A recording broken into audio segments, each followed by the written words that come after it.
Œuvre de Maria Valtorta, tome 2, chapitre 13, intitulé Marie envoie Jude inviter Jésus aux noces de Cana. Vision du mardi 17 octobre 1944. Je vois la cuisine de Pierre. En plus de Jésus, il y a Pierre, sa femme, Jacques et Jean. On dirait qu'ils viennent de finir de dîner. Ils conversent. Jésus s'intéresse à la pêche. André entre et dit « Maître, il y a ici l'homme près duquel tu habites, avec quelqu'un qui se dit ton cousin. » Jésus se lève et va vers la porte en disant qu'ils entrent. Et quand, à la lumière de la lampe à huile et à la clarté du foyer, il voit entrer Jude, il s'écrie « Toi, Jude ?» ?»« Oui, Jésus. » Et ils s'embrassent. Jude est un bel homme dans la plénitude de la beauté virile. Grand, bien que pas autant que Jésus, fort et bien proportionné, brun comme l'était saint Joseph lorsqu'il était jeune, le teint olivâtre sans être terreux, des yeux qui ont quelque chose de commun avec ceux de Jésus, car ils sont d'une couleur bleue qui tend vers le pervenche. Sa barbe, de forme carrée, est brune. Ses cheveux sont ondulés, moins bouclés que ceux de Jésus, et bruns comme la barbe. J'arrive de Capharnaüm, j'y suis allé en barque, puis j'ai continué jusqu'ici de la même façon, pour faire plus vite. Ta mère m'envoie te dire, Suzanne se marie demain.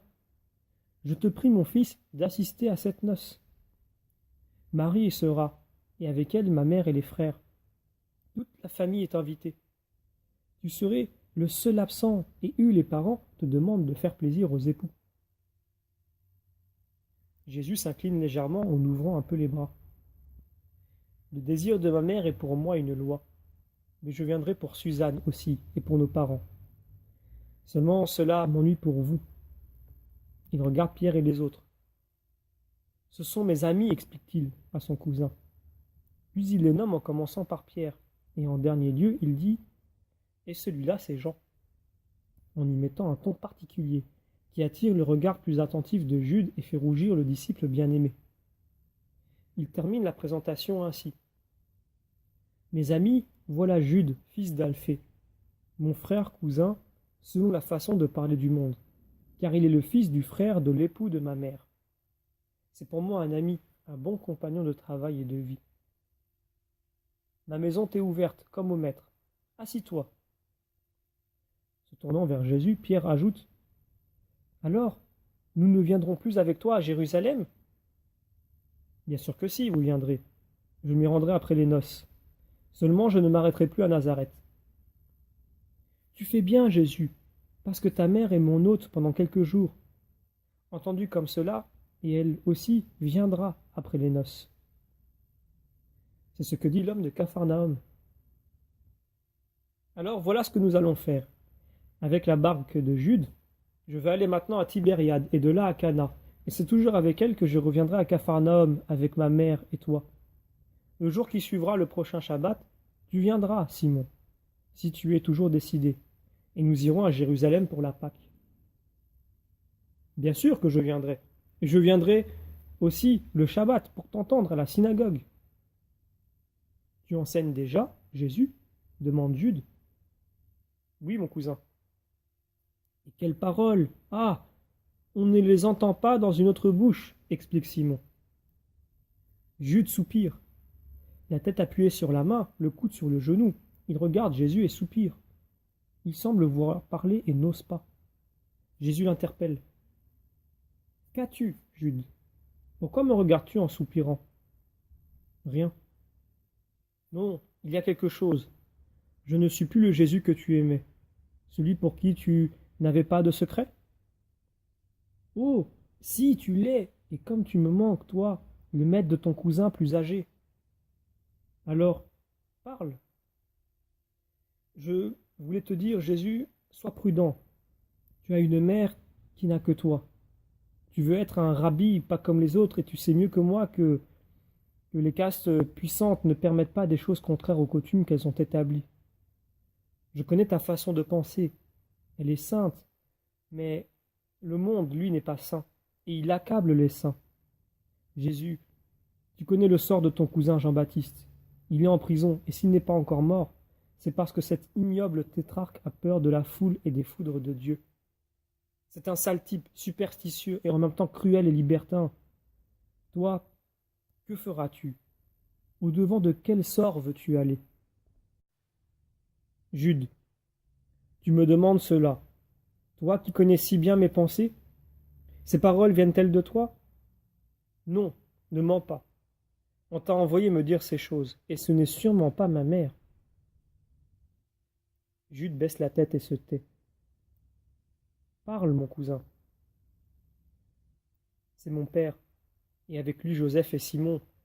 Tu sais, pour ton bien, par affection pour toi et pour Marie, il ne voit pas d'un bon œil ce que tu proposes de faire, et il voudrait que tu penses à ta mère. Et toi, qu'en penses-tu?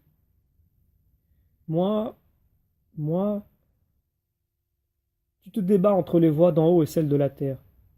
Je ne dis pas et celle d'en bas, je dis celle de la terre. Jacques aussi, et plus encore toi. Mais moi je vous dis qu'au-dessus de la terre il y a le ciel. Au-dessus des intérêts du monde il y a la cause de Dieu. Vous avez besoin de changer votre façon de penser. Quand vous y arriverez, vous serez parfait. Mais, et ta mère? Jude, il n'y a qu'elle qui aurait le droit de me rappeler à mes devoirs de fils, selon les lumières terrestres, c'est-à-dire à mon devoir de travailler pour elle, pour souvenir à ses besoins matériels, à mon devoir d'assistance et de réconfort, en restant auprès d'elle. Or, elle ne me demande rien de tout cela. Dès le moment où elle m'a eu, elle a su qu'elle devrait me perdre, pour me retrouver dans une dimension plus large que celle du petit cercle de la famille. Dès lors, elle s'y est préparée. Cette volonté absolue du don de soi à Dieu n'est pas une nouveauté dans son sang. Sa mère l'a offerte au temple avant même qu'elle ne sourit à la lumière. Elle m'a parlé une quantité innombrable de fois de son enfance sainte, quand elle me serrait sur son cœur durant de longues soirées d'hiver, ou dans les claires nuits d'été où fourmillent les étoiles. Elle s'est donnée à Dieu dès les premières lueurs de l'aube de sa venue au monde, et elle s'est encore davantage donnée quand elle m'a eu pour être là où je suis, sur le chemin de la mission qui me vient de Dieu. Une heure viendra où tous m'abandonneront.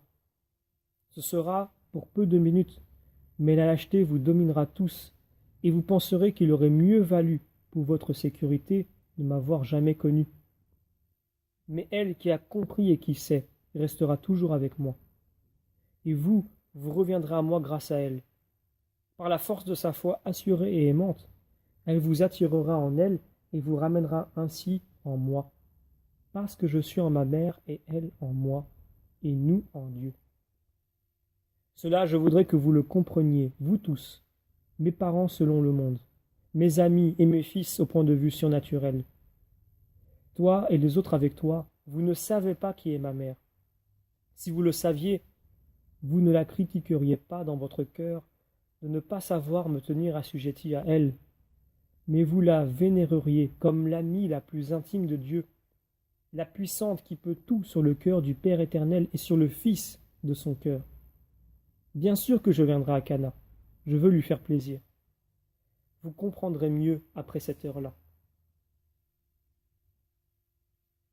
Jésus est imposant et persuasif. Jude le regarde attentivement, il réfléchit.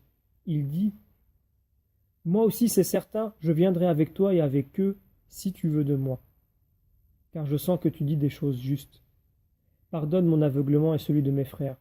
Tu es tellement plus saint que nous. Je n'ai aucune rancœur envers ceux qui ne me connaissent pas. Je n'en ai pas non plus envers ceux qui me haïssent. Les gens souffrent pour le mal qu'ils se font à eux-mêmes. Qu'est-ce que tu as dans ce sac? Le vêtement que ta mère t'envoie. C'est une grande fête demain, et elle pense que son Jésus en aura besoin, pour ne pas détonner au milieu des invités. Elle a filé sans relâche depuis le point du jour jusqu'à tard le soir, chaque jour, pour te préparer ce vêtement. Mais elle n'a pas fini le manteau. Il manque encore les franges. Elle en est toute désolée. Ce n'est pas la peine. J'irai avec celui que j'ai et je garderai l'autre pour Jérusalem. Le temple est encore plus important qu'une fête de mariage. Elle en sera heureuse. Si vous voulez être à l'aube sur la route de Cana, dit Pierre, il vous faut partir tout de suite. La lune se lève et la traversée sera bonne. Alors allons-y. Viens, Jean, je t'emmène avec moi. Simon-Pierre, Jacques, André, adieu. Je vous attends le soir du Shabbat à Capharnaüm. Adieu, femme, paix à toi et à ta maison. Jésus sort en compagnie de Jude et de Jean. Pierre les suit jusqu'au rivage et aide à la manœuvre et au départ de la barque. Et la vision prend fin. Jésus dit, quand le moment sera venu de faire un travail ordonné, la vision des noces de Cana sera insérée ici. Mais la date.